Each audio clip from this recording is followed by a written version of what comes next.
Tensions between Russia and the West are escalating, with Russian Foreign Minister Sergey Lavrov unleashing a scathing critique of the United States and NATO in a recent year-end interview with TASS. His comments come as the geopolitical landscape grows increasingly volatile, not just in Ukraine, but also across critical global issues like Taiwan and the Middle East. Lavrov wasted no time accusing the US of employing tactics toward Taiwan that mirror the same strategies Washington used to fuel Russia's ongoing conflict with Ukraine. The United States, in its efforts to pressure China over Taiwan, is utilizing methods very similar to those once used to establish an anti-Russian foothold in Ukraine, Lavrov said. This pointed comparison underscores Russia's growing concerns over what it sees as Washington's destabilizing interference, especially as the US continues to boost Taiwan's defense capabilities. Lavrov's remarks on Taiwan further emphasized Moscow's belief that the US is intentionally stoking instability in the region. If we assess the overall situation in the region, it continues to deteriorate. The US and its satellites declare their commitment to the One China principle, but insist on maintaining the status quo, which implies preserving the current situation indefinitely. Meanwhile, the Americans are taking provocative actions in the Taiwan Strait, supplying arms to Taipei, and developing a quasi-political dialogue with the authorities there. All of this together undoubtedly contributes to the growth of separatist sentiments. Shifting focus to Ukraine, Lavrov reiterated that Moscow's military operation is centered on ensuring Ukraine's non-aligned status.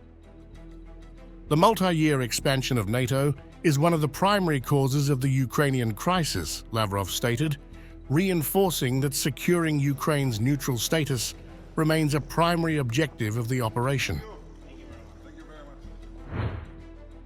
Lavrov did not hold back in addressing NATO's direct involvement in the conflict, particularly regarding strikes on Russian soil.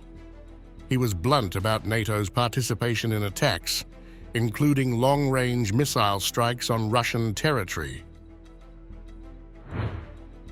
Those who accuse Russia of something need to look at themselves in the mirror, the minister continued. NATO military personnel and mercenaries are blatantly involved in planning and conducting combat operations alongside the Ukrainian armed forces. NATO is involved in the invasion of the Kursk region and strikes with long-range missiles on Russian territory. President Vladimir Putin has made this clear in his recent public speeches. What kind of escalation on our part can we even talk about?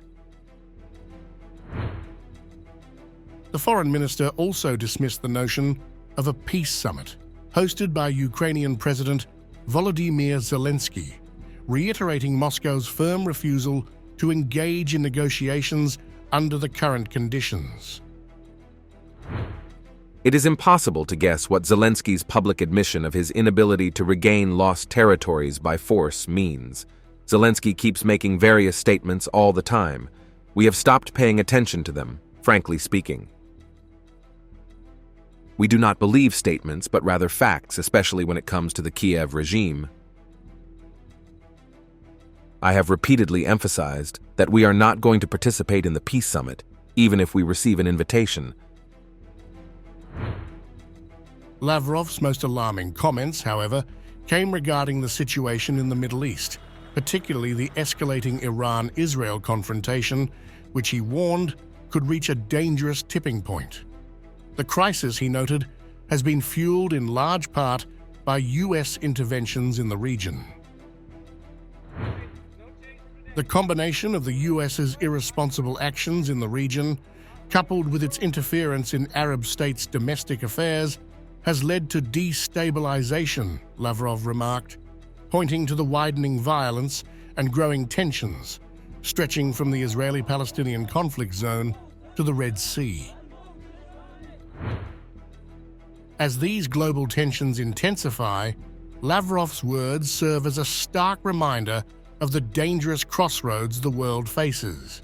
With Russia openly challenging NATO and the US across multiple fronts, the geopolitical fault lines continue to deepen, suggesting that the stakes are rising, and the point of no return may be fast approaching.